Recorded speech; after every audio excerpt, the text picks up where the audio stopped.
Assalamualaikum warahmatullahi wabarakatuh. Para wargi kaum dangu baraya Sunda di mana wayana manga urang lajengkeun deui dongeng Sunda tepungna tilu jawara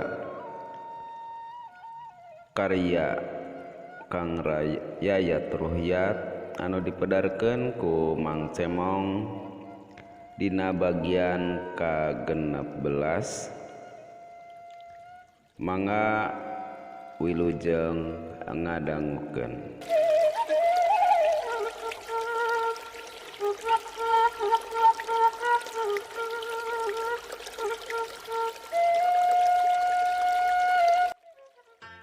Para mitra kaum dangu mangga urang lajengkeun ieu cariyos tepungna tilu jawara bagian ka-16. Kacarioskeun di salah sahiji perkebunan teh peuting maju ka janari leutik rombongan anak buah Badar anu dipingpin ku Thayyib rek ngarampog ka imah mandor karna. Ti kajauhan keneh Thayyib jeung anak buahna pating gorowok bari hohoak atuh puguh we sakabeh anu aya di bedeng eueuh anu warani kaluar. Ukur ngarintip tina liang bilik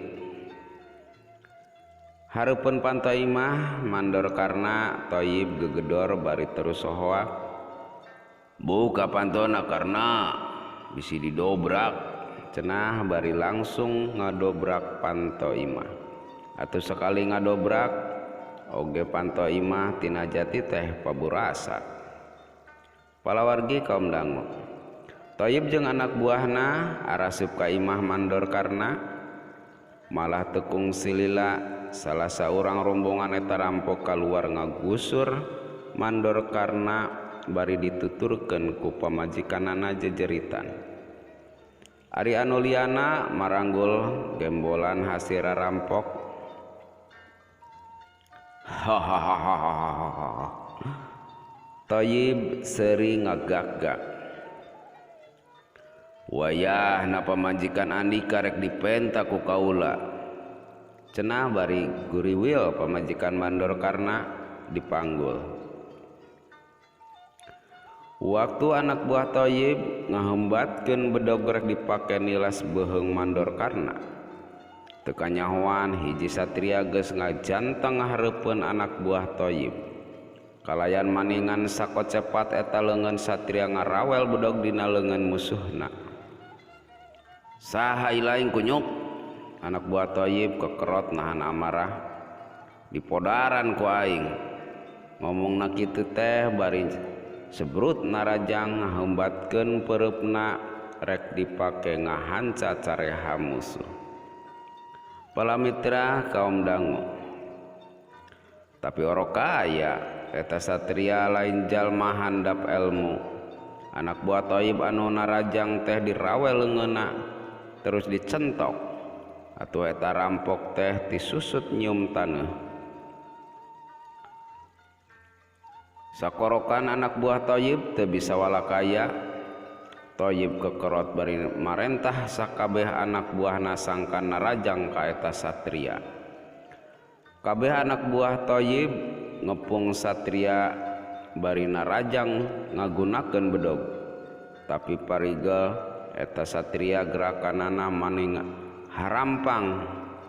Kabeh anak buah Thayyib anu keur ngepung manehna teu bisa mingge. Peurup jeung dampal sukuna dipake ngababad musuhna. Kabeh musuh anu kababad ku peurup jeung dampal sukuna auh-auhan. Sanggeus ningali aya satria anu nulungan, kabeh warga anu aya di bedeng kalaluar bari marawa pakarang. Aya anu mawa bedog jeung sajabana brul, kabehanana kalaluar bari terus ngepung para begal. Barang ningali rabulna warga bedeng, Thayyib anu keur manggul pamajikan mandor karna tambah kekerot nahan amarah. Pamajikan karna diturunkeun tina tak-takna gajleng Thayyib narajang ka eta satria bari ngahembatkeun bedogna rek dipake ngahanca sirah musuh. Tapi eta satria ukur ngakilekeun awakna saeutik. Atuh bedog Thayyib ngahakan angin. Thayyib ngahancan rajang deui, "Hiat." Bedogna manibang baraan tapi teu kanyahoan.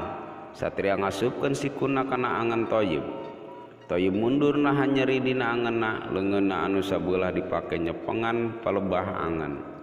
Panonna neuteup seukeut ka eta satria. Si satria ngabelengeh imut terus maju nyamperkeun musuhna anu masih keneh nyengir. Huntun anu bersih pating borela kasorot ku cahaya purnama. "Maju sia." Thayyib hohoak deui bari masang kuda-kuda.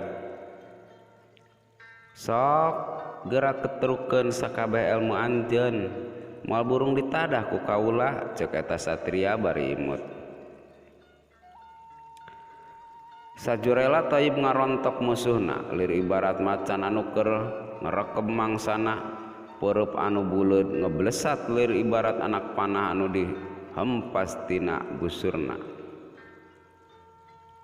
Tapi eta satria ukur ngagilekeun awakna saeutik. Atuh tumibana awak Thayyib anu jangkung badag nyoloyong bawa ku tanaga sorangan. Eta satria ngasongkeun sukuna sabeulah dipake ngarengkas musuh.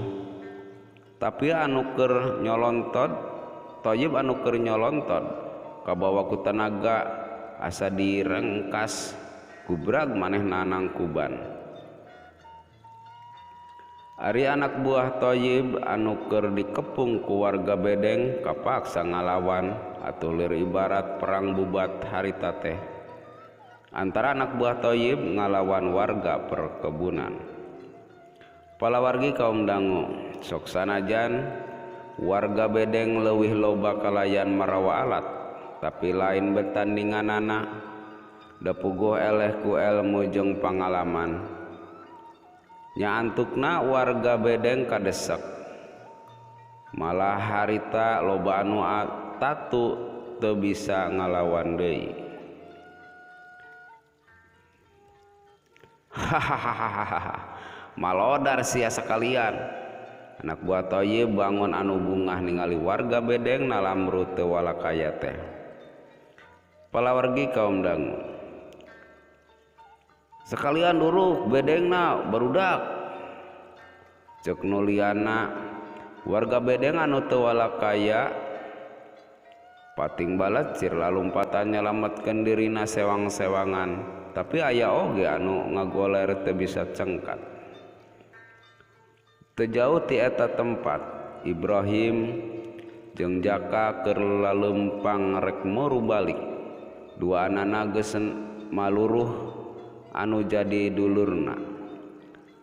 Hasan barang ngadenge aya anu jejeritan jeung menta tulung, reg dua anana areureun bari ngadengekeun ti belah mana sora anu jejeritan teh. Rupina aya komplotan rampok anu nuju ngajarah ke perkebunan Kang, ceuk Jaka. "Nya ieu," tembal Ibrahim. Rupina waktos nakagujeng sae palawargi cak dugi ka dieu. Carios tepungna tilu jawara anu bagian ka-16. Ngaturkeun nuhun ka palawargi anu parantos manteng satia di channel Sampurasun Dulur. Mudah-mudahan ieu carios sing aya mangpaatna kalayan tiasa ngahibur ka palawargi sadayana. Hatur nuhun.